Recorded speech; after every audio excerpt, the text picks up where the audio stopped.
Good afternoon and welcome to Purdue University for this week's session of the CERIAS Security Seminar.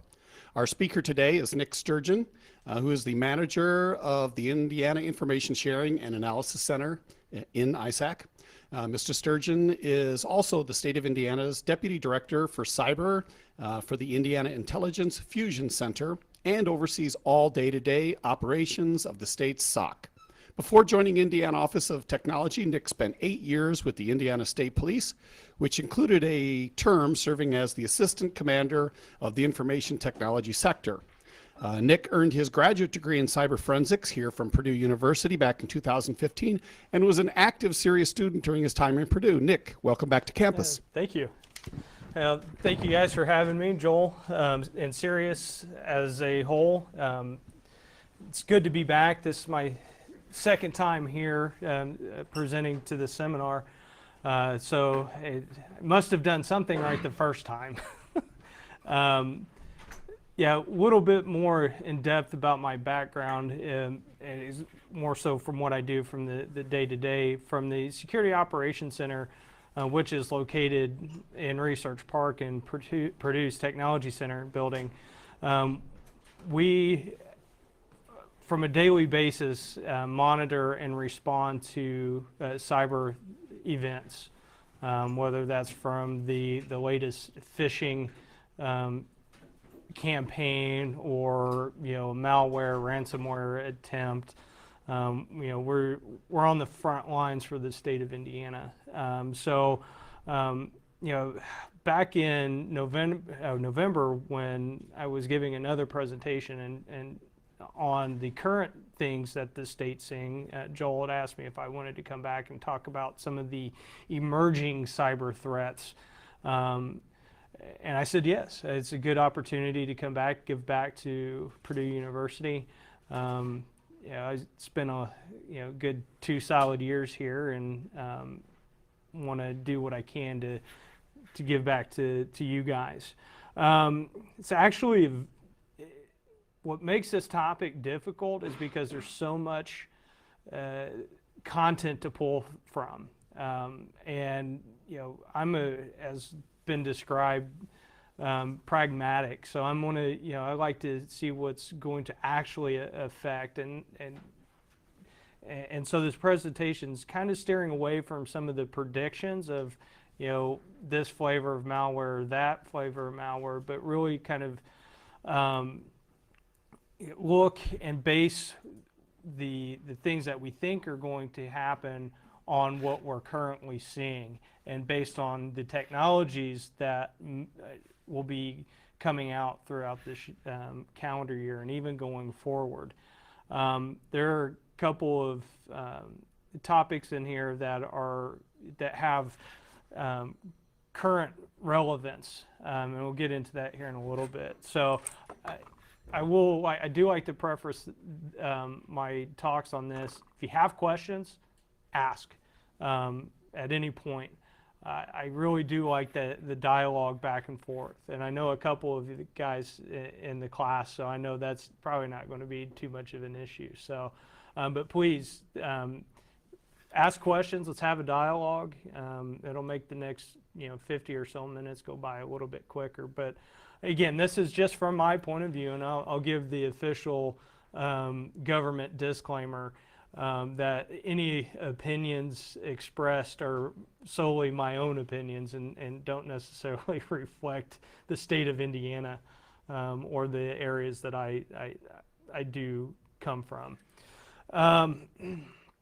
So a little bit, we've already covered the introduction. We're going to talk about the current threats because, again, from my standpoint of managing a security operations center, the current threats do matter into what could possibly come. And looking at the trends and statistics that we gather through what we see day to day. And then get into some of the emerging threats. And a lot of that, really, there's not a whole lot new as far as the general classification of threats. But really where I see the emergence coming from is in more of the sophistication level and the for lack, I mean, it turns the innovation side from the bad actors, from the adversaries, is getting faster and better, and as well keeping up with the pace of technology. For every piece of technology like an Apple Watch, an adversary, a bad guy, finds a way to exploit that for their own personal gains, or for criminal enterprise, or for looking at state sponsored cyber terrorists for political gains as well. There's not a whole lot new under the sun. It's just how these again, adversaries, the bad actors, are going to use these in new and innovative ways, because they are taking these technologies that were designed for one thing and making it to do another thing, and sometimes it's for malicious purposes. But there's also another thing, the skills shortage, and I'll get into that. That is also a threat to cybersecurity. Having talented and skilled individuals out in the workforce defending against these bad actors. And then just open discussion and on whatever topics that you guys may want to discuss, and then finish up with questions. Again, just a brief bio. So get into some of the current threats. The next couple of slides here are actually pulled from our incident management system from the State Security Operations Center. As you can see, those are they're not super generic, but they're not super granular as far as the specific threats.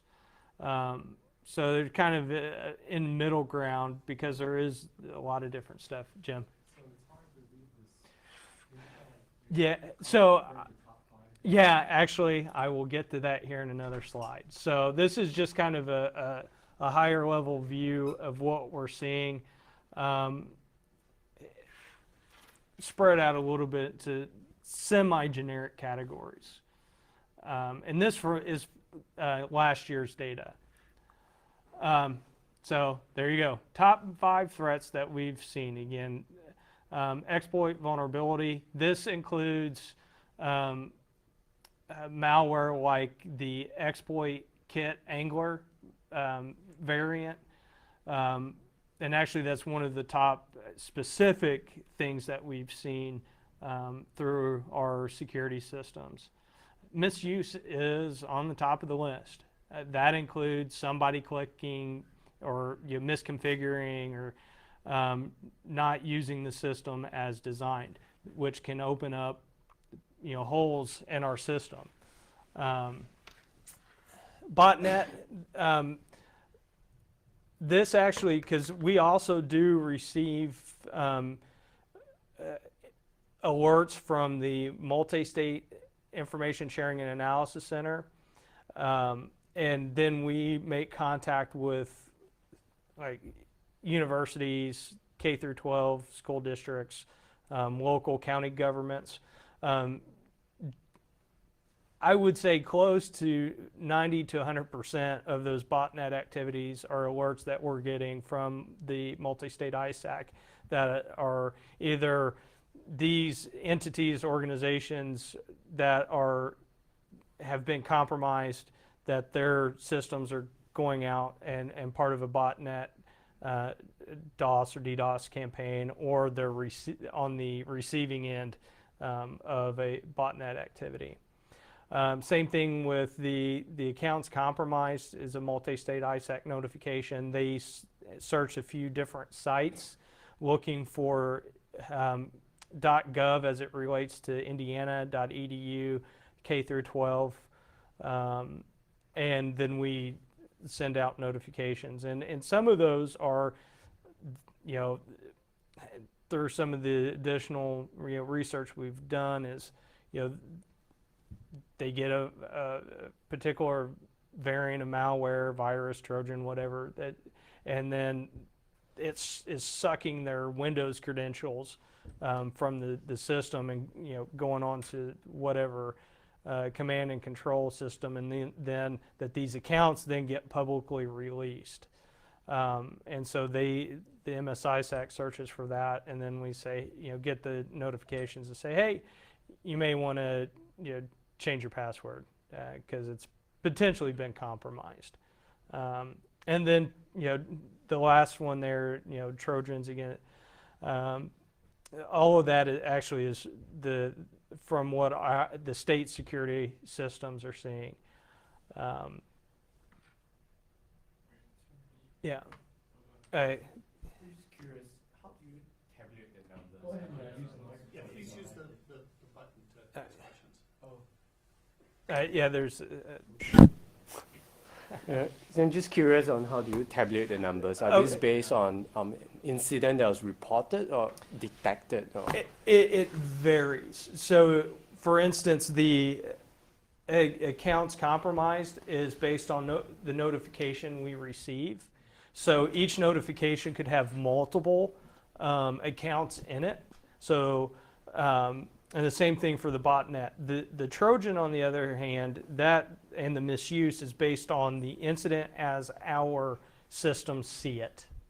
So if through one of our security systems we see a whatever Trojan malware that you want to trying to call out, or if it's in our already built into an indicator of compromise that we have on our system to say, hey, this is this variant of Trojan, then that comes to our system through a data feed and says, hey, mark it up a tally.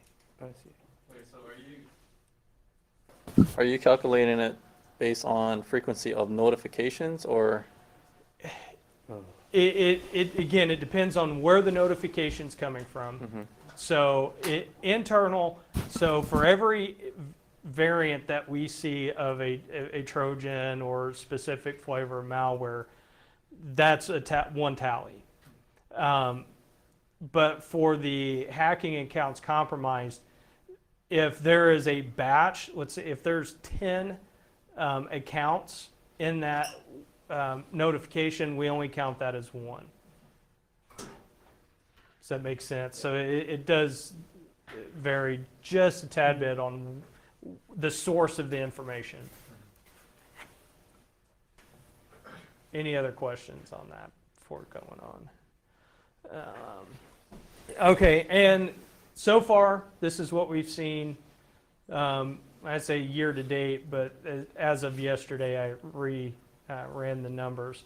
And just the generic malware category is about 29. So the trends so far not following what we've seen from last year. Except for the botnet and the accounts compromised tend to be battling it out for in the top 4 or 5. But that's one of the things that we look at in determining what's coming next is those trends and running the analysis and analytics to kind of project what we're going to see. And actually, one of the system or tools that I use to calculate these graphs is Tableau. Very, very powerful data analytics, business intelligence tools. And connect that with some of the other tools that the state has, and you get some really cool data science stuff going on. But for me, I like to stick with the basics, if you will. Okay, so now we're getting in, again, some of the past thing. The next couple of slides, actually, the numbers cover for 2015. This was the latest Symantec Internet Security Threat Report, giving a more global view instead of just the view that the state of Indiana is seeing. and I'm going to step back a little bit. It's kind of the balance that we have to have, and you guys, as you're going out into the, workforce, is keeping, focus on, your organization, but also having to keep more of that global view because of how interconnected we all are. What happens, in Europe can affect us over here, but there's a nice balance with that. So I look at these reports, use the subject matter expertise of these companies, and not that I'm recommending or Symantec over another antivirus. It's just one of the reports I like to look at, and I thought since the graphs were pretty clean, look at it and use it here. So again, you can see from just total number of breaches based on what they're seeing an increase. Last year, we'll probably, once they tabulate this report for 2016, we'll probably see that number increase as well. Same thing with the 10 million identities exposed. Not only are they becoming more frequent, but the volume and the number of records that are being compromised are increasing as well. Won't read everything there, but as you can see, the trend is increasing, unfortunately. But the only thing that has gone down a little bit, as you've seen there, is the mean identities exposed. So I guess it's one bit of good news. But again, based on just the active news cycle from last year, my guess is that once they come out with the 2016 report, it'll probably be increased as well. Looking at mobile, Android, I'm going to pick on them a little bit. It's a little because of how open and the different variations and flavors of that software. There's a lot more threats to it than the iPhone. iPhone's not impervious, but it's just because of how open Android is. That's why you see a lot more attacks and threats to the Android operating system. And again, those numbers are mostly increasing. I mean, the Android mobile malware families have decreased significantly. It's down 61% from 14. However, the variants have increased quite a bit as well. So that just means they found what it's saying is that they found what works, and now they are changing up those little, a few little things here and there to stay ahead of any virus or antivirus malware detectors. So that's at least from what I'm looking at, my personal point of view. The going over to the web, almost everything nowadays has some type of web interface to it. It's not a surprise that those attacks have skyrocketed, from 14 to 15, and again, probably going to happen from 15 to 16. The websites with vulnerabilities, it's probably, those scanned with their software staying roughly the same as far as the number of vulnerabilities. The critical vulnerabilities have gone down just a little bit. And then the websites found with malware over doubled from 14 to 15. and gone from 13 to 15. It's just, ballooned tremendously. So looking at these reports and looking at emerging threats, again, in my humble opinion, it's not that there's going to be some, real, inventive new unforeseen or unseen type of malware. I think we're going to see variants of the things that we've already seen. There may be some new hidden tricks that they put in, but for me, it's looking at, to them, in the criminal mindset. Again, being having been a cop for over 8 years, time is money. They want easy. They want what's going to work the best, the quickest, and the less risk. So there's a bit of that business mindset into how these most people, not all, this is definitely some generalizations in there, but the criminal organizations, the nation states, the hacktivists, what's going to get them the most bang for their buck. And if changing a variant that works a little bit to stay ahead of the virus scanners and malware scanners is the easiest thing to do, that's probably what we're going to continue to see until the next security application goes and looks at more heuristics and behavior. Those systems that are looking for signature based are going to be able to stay one step ahead, because it doesn't take much to change a hash value or another type of signature. So any questions so far on this report? Another good one that I've seen and I've used in the past, actually used in Dr. Lyles' class in my first semester in grad school, was the Verizon data breach report.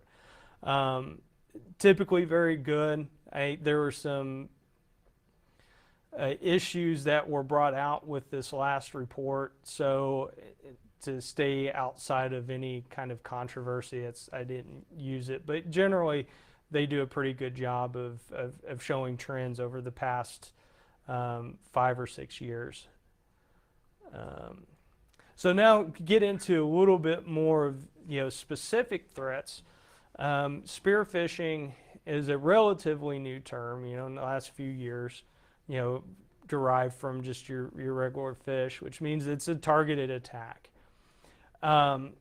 Again, as society gets more into social media, businesses are putting more on their websites, there's more information that the bad guys can use against us. And so it makes it easier to start targeting specific people and specific organizations. And where it's very difficult to tell a business, hey, don't put a lot about your product up there, don't put a lot about your company up there, because their competitors are doing it, but realizing that the information that they are putting up there can be used against them. And so as that becomes more and more, and the attackers, the adversaries can look at that and compile that, and again use some of the same techniques that we as defenders are using to run data analysis and data mining and to look for patterns of behavior of individuals, to the point where I've heard of a spear phishing incident where it was hard to distinguish between the say the executive of that organization and then the phished email. I mean, that's some pretty sophisticated stuff when the attackers are able to start writing emails, and it sounds like the an executive of a company, or even somebody within the company to another one. They're getting smarter. The days of the Nigerian, prince phishing spam emails of the really, really bad English are over. The campaigns that we will see will be more and more of where it's going to be indistinguishable between one person, the actual person's writing style, and a phishing campaign. And so that makes it hard. How do you trust the source of the information? But not only that, they're from that point of view, but they're targeting different, all different sectors. So it's not just the financial sector. It's not just the government. They're targeting different areas that normally haven't been targeted in the past. And so at that point, pretty much anybody has the potential to, be a victim of a spear phish campaign. As you see, I'm going to show you an example here, a little bit more technical, of a spear phishing and a malware variant to ICS and SCADA. And it's not just the utilities, it's businesses, manufacturing businesses that use control systems to run their production lines. At least from my point of view, you don't see that being mentioned in the media, because utilities, because of how critical they are for our society, tend to get the media attention. But that doesn't mean that, manufacturing, whether it's, automotive or, the companies that make widgets and gadgets, aren't susceptible to those type of threats as well. Rockwell, big SCADA ICS manufacturer, and don't just have their business in water or electric utilities. They have systems in many diverse manufacturing type of companies. So, and I pick on Rockwell because they're one of the ones that I know. So I'm not saying that they're bad or anything like that, but I'm just to use it as an example. Governments, obviously, whether it's here in the U.S. or around the world, and even the local, state level governments are being attacked, which goes into a little bit of the conversation here in a moment. But so it goes to that point that everybody, even you at home, are potential victim of these type of attacks and threats. Come on. So this one is specifically that I pulled from Kaspersky Labs. Just an example. As you can see, exploit.msword.agent.hp. And there's variations of these. Actually, I have heard, from a colleague of mine of a phishing campaign to the retail sector, realty sector. So, but it is also in combination with other type of attack. So it's not,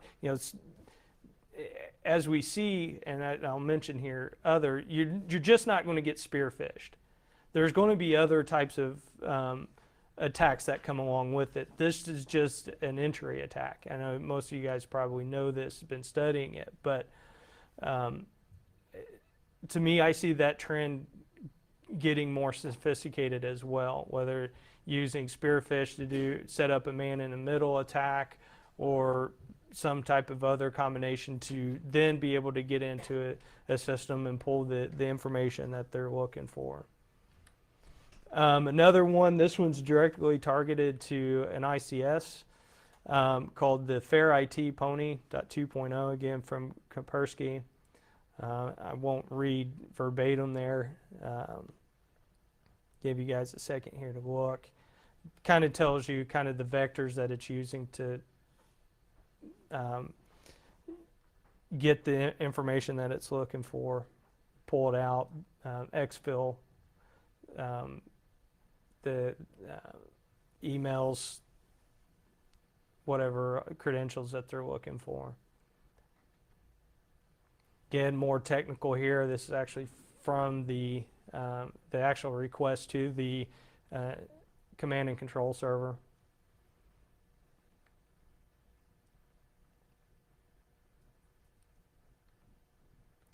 So that, again, just an example of that ICS SCADA systems are becoming more targeted. You look at Black Energy and what took the Ukraine power company down, was that winter of 15. It's really the first well-documented case of a power utility being compromised. There's some other things behind that I can't really go into, but it shows that the potential for utilities, power utilities, or even water utilities, wastewater, are vulnerable, and the attacks to those systems are going to get more sophisticated. They're going to more technical. So again, as far I see that coming more. I know there was a brief media press release a couple weeks ago about a potential hack in Vermont on their election system. That's since been redacted. So I mean, it's coming at some point. Hopefully we can, from the not just the government side, but these utilities can protect against those threats. This is one that has gotten a lot of media attention here lately. There are concerns. If you are one to take the word of the intel community completely as it is without question, then based on those reports, again in an unclass release just a couple weeks ago, that there has been some indication of at least a cyber campaign to at least try to influence the elections, the 2016 presidential elections. I personally will steer clear of the term hacking the election systems, because there's no evidence that any of the voter tally machines, as you see up here on top, were actually compromised. That's not to say they're not vulnerable, but there's still no evidence that they have been, any vote tallies have been changed. But it still brings the question that, at least here in the U.S. and in most states, the states are responsible for the elections. And then even more so, to a certain degree, than the counties. And I'll speak specifically to Indiana.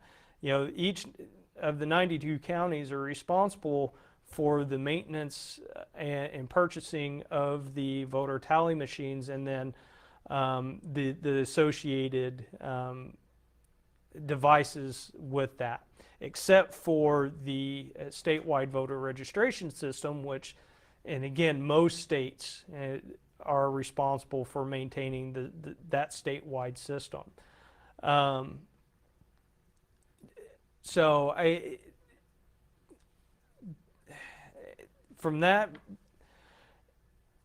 why a nation state would want to interfere with the state, or what, because I've heard, coming up, well, why does Russia want to attack Indiana? Well, this is a good example, whether it's very probable or realistic that it actually will happen, but it's still a probability possibility, and should be a concern for states of, well, yeah, this is why a nation state may want to, come after some of our systems. So these type of, and I will call it supply chain attacks, so it's not going directly after federal government system, but it's a pivot point potentially to get in. Our reason that, as the state government and the federal government need to work together to address some of these concerns. Again, try to steer away from some of the political landmines around this, but it just goes to show that these are some of the emerging threats that I'm particularly interested in as manager of a security operations center for the state. This is my personal breakdown. The voter registration systems, peripherals, those are the, any electronics that aren't voter tally machines, but have some connection to the election. There's kind of a middleman, if you will, for pulling down and checking registrations and stuff like that. There's a whole slew of different things that could be, and then the actual voting machines or the balloting systems. Again, covered all of this, but even from a take the nation state or state sponsored interference out of it, how you get into the more traditional voter fraud, how those systems can be manipulated to change registrations or change party affiliations or, just, tamper with that. And then you've got the actual hacking of the ballot machines, which, again, not to say that they aren't vulnerable, but based on that they're not connected to the internet or any, not networked with other machines, makes it very difficult to compromise enough machines to do any real, swaying of the numbers. And it would take physical access to it. And go ahead. So for the systems that aren't standalone, say if they have machines at the back end after the election that tally results and provide outcomes and things like that, for those types of systems that may be networked, is there a framework for securing those? Like federal systems have FISMA that they follow. So there are some federal standards for lack of a better term, compliance on those machines. And even in the state, there are some standards that have to be met. And that goes in, without getting too far into it. When you look at it, in the entire process, and looking at all the systems that make up those, looking for the weak points. Am I going to attack something that's more difficult, or do I go somewhere along that supply chain to make that? But as far as a specific FISMA type rule, there's none to my knowledge, but there are some legal standards and things for quote unquote compliance.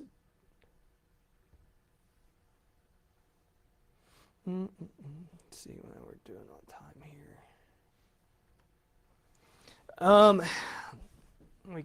How far in depth do we want to go here? The Internet of Things.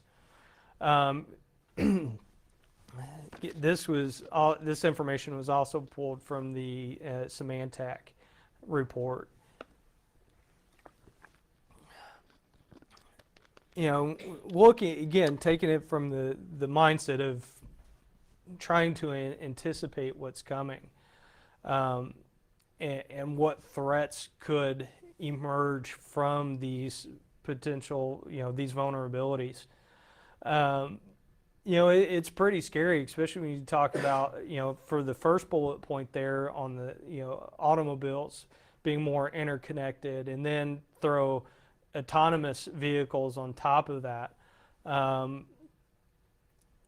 There was a presentation by another Purdue grad student, and I cannot remember her name off the top of my head, that I saw end of August last year, going into the CAN bus and some of the other more technical parts of a car, but the sensors that are talking unencrypted, and both the data in transit and at rest being unencrypted, and using some standard communication protocols, Bluetooth, and that are unsecured. I mean, that it's pretty scary once you think about it. And there's been demonstration after demonstration on vehicles that are braking remotely. The entertainment systems being, hey, you're hacked, or the odometer showing, hey, you've just been hacked. It's pretty scary to think about. This not only again affects organizations, but I mean individuals throughout are a potential target for these type of attacks. So I mean, it's just, again, kind of scary to think about going down the road on the interstate at 80 miles an hour, or whatever the speed limit may be, and then all of a sudden the person next to you is using one of those open protocols to force you to brake. Again, look into the realistic probability of it, but it is possible. It's been demonstrated. Another thing, again, this goes into the interconnected piece, with door locks that you can use your iPhone to unlock or lock, garage doors being opened remotely through your smartphone, connecting that with your Samsung or whatever LG refrigerator that's ordering your eggs and milk for the next week, and connected to a Nest or a similar type of HVAC system. I mean, one entry point. I mean, they don't necessarily have to be right there close, but I mean, get access to your phone, and next thing you know, not only are they DDoSing your refrigerator, or ordering I don't know, hundreds, $1,000s worth of groceries and sending it to their house. But I mean, it is almost the possibilities of the type of things that they can do are endless, and the pivot points into these systems they just need to be connected to the internet, and if they're not secured, bad things can happen. Medical devices. There was a open report a couple years ago, or actually a few years ago now, that former Vice President Cheney had a heart implant, pacemaker. There we go. Put in, and there were serious security concerns because the way they read it was Bluetooth or another type of open communication. You've the movies and TV shows have kind of taken it to the next level of kind of ridiculousness, but and I know there's research being done here at Purdue on medical devices and having that connected and monitored through a phone or other type of device that's connected wirelessly. So again, probability versus possibility, but the threat's there. I mean, and specifically insulin pumps that are connecting here, and with your Fitbit and or Apple Watch or whatever, health tracker. They take all that data, and then they're, the bad guys can do a lot with that negatively.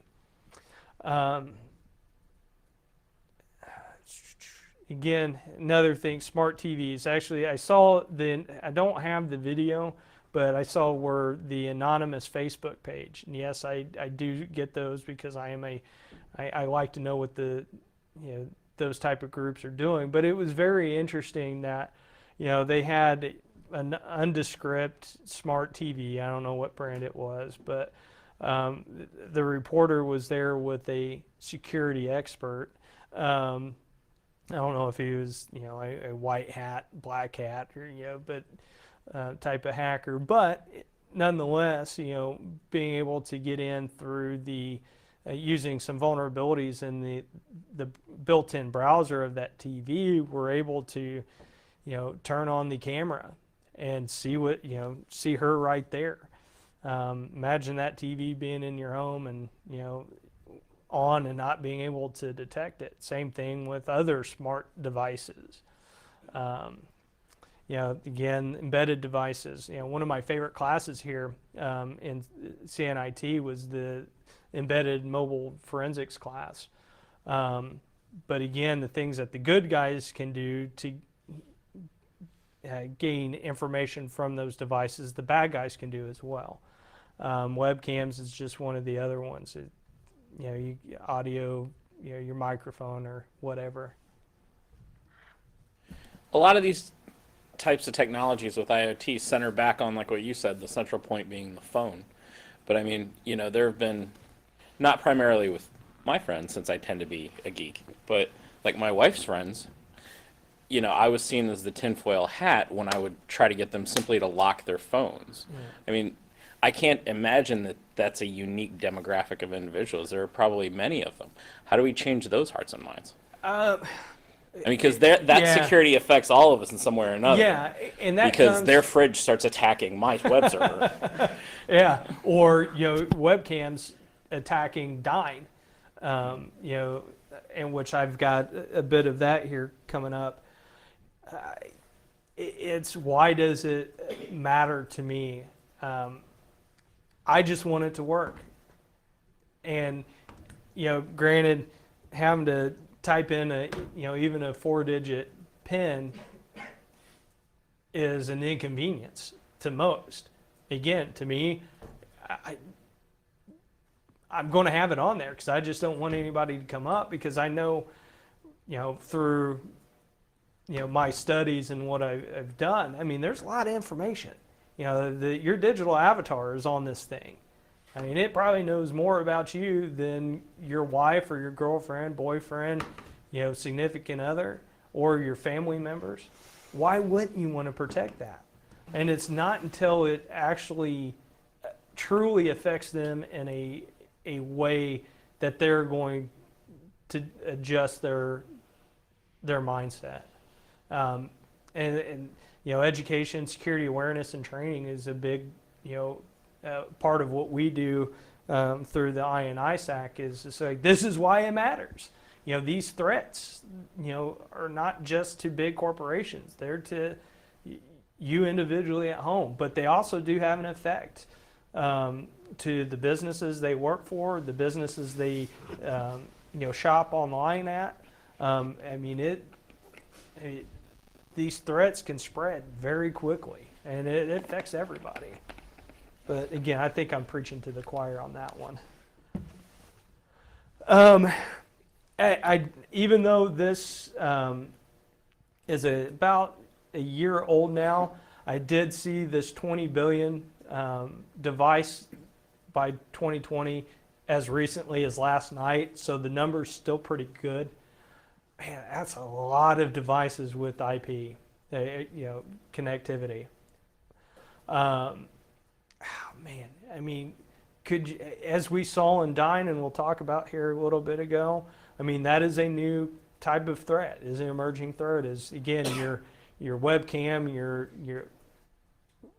microwave, dishwasher, home appliances attacking other companies. 10 years ago, not even a concern. It is a concern now, and it's a real concern, as we say.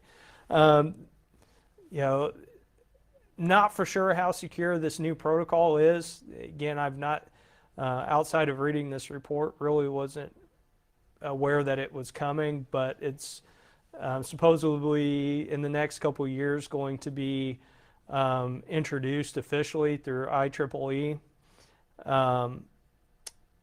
But the point on that is it's going to make it easier, quicker, cheaper for more devices to get connected. And so that's just that many more vulnerabilities to worry about and protect against and from. Let's see here if we can get out here. So this is just the U.S. map, heat map from the Dynattack. I pulled it from this video, which I found on YouTube, but it's actually from CBS, I believe. Yeah. I don't know if we've got any audio here. It's fascinating, and we're just so not familiar with this kind, if you want to call it warfare. We don't know what it is exactly. But if the U.S. were ever to launch some sort of warfare against a state actor, which I'll say we don't know at this point is the case, what do they have in their arsenal to fight something like this? Well, we actually saw the United States in a couple of instances at Republic. They usually try to keep their covert operations and how they go after countries very specific. But we saw, 2 years ago with North Korea taking down Sony, where the United States actually shut down their entire internet connection for North Korea for several weeks. So a very, very similar type of thing happening to us on this side, where we're seeing outages occur within the United States and basically attacking us in our core infrastructure. The United States has a wide variety of tools at their arsenal. They have what are called exploits that they can use to infiltrate areas. They already have access to a large percentage of Russia's infrastructure, so they can take down power plants, they can take down their financial system. You just don't know if it's going to escalate to that or not. Right now, taking down the internet's one thing, taking down an entire economy is another. Right now, it's a bit of an inconvenience for us, but we don't know how long this is going to go on. You see the attacks starting to ramp up a bit. Is it going to get worse and worse and worse? We don't know, but the United States can definitely proportionately respond to these types of threats. Yeah, it's fascinating. I've been watching the social media account of some people in the finance world, and they're carefully monitoring this to see exactly what it is. You make a good point on the economy. David Kennedy, founder of Trusted Sec. Thanks for joining us, David. Okay, yeah, and just for a disclaimer, all video rights are the CBS News Corporation. But that goes into, again, this whole theme of what's coming and what are the threats that we're seeing. Again, as I stated earlier, a DOS or DDoS attack's nothing new, but it's how it's being implemented that will change and be new. Again, I tend to stay away from predictions, but those threats are coming from new areas, being implemented in new ways. It's very, very hard to defend against from, a billion plus devices. Or that's a lot of traffic coming in. Bless you. So we got about 7. Again, a little bit more of a trend here because, like I said, I do like to show what's happened to see, because if we, in this case, if these web attacks are steadily going up and they're trending upward, we've had a little bit of a spike, but overall from 2013 into 15, web attacks are up. Now, again, as the specific attack vectors may change a little bit. Whatever flavor of threat will will change, but we can probably safely guess that web attacks are probably going to continue. As there was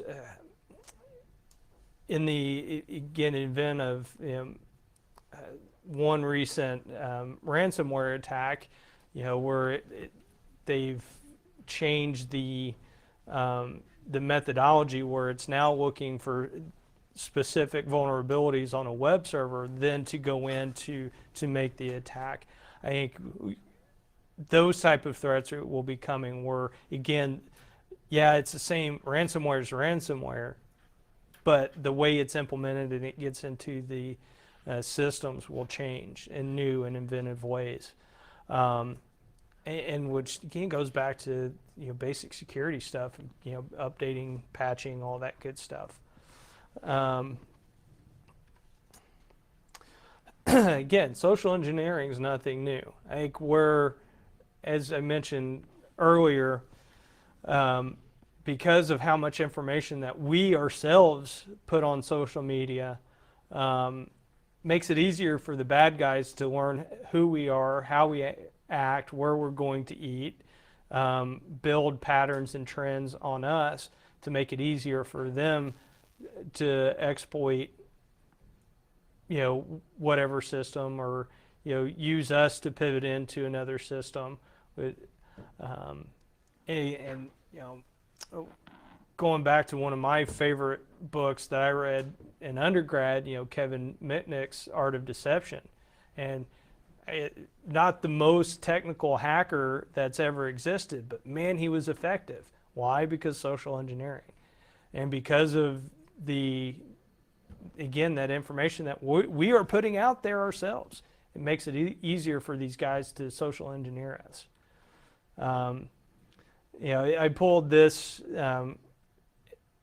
infographic off of LinkedIn. I had some of my resources, but it's just a simple example of how all of these things, these attack vectors that are out there are interconnected, using social engineering to phish, then to put in a payload for ransomware or whatever piece of malware, then to get in, pivot into the system and get to the specific server or information that they're looking for.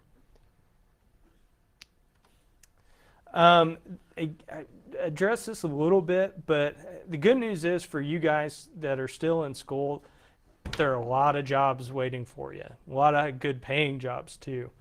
But this is a threat. If we don't have enough defenders to protect and counter the attackers, it's a losing proposition for everybody. Not a whole lot really behind that. It's just, this skill set that you guys are learning, that you guys have, is in high demand. So good news for you guys. You're in a good field. Of course, a little bias there too, but at this point, we got just I think a couple minutes left. Any of this get the juices flowing? Any discussion you guys want to have? Any questions? Any retaliation against what I put up here? Any counter arguments? I don't mind having a nice little debate. I mean, I'm just one man with one opinion. For you being with the Indiana ISACs, is there any initiatives you guys are doing to bolster or help students get into like public jobs, like what you got in? Yeah, we do. Through our Security Operations Center, we do hire Purdue students exclusively. So we are right now. Our focus, based on what we have, we're hitting at the undergrad level. I have been working on some initiatives for graduate level. I will say this, and I'll do a shameless plug. We do have a research agreement with CERIAS and RSA Labs, which we've got the equipment in place. Now it's just figuring out some of the details of how the research is going to go and all of that. But that is going to be more of a graduate level research. And so there's some opportunities specifically with CERIAS that will be coming. And it's using live data. So, any other questions? Again, we'll throw the resources up there, just being the good, graduate student. There's my contact info. Don't hesitate to reach out. I've had many conversations with Jim and Rylan even since graduating. So I'm here to help you guys. Proud to be a Boilermaker. So boiler up.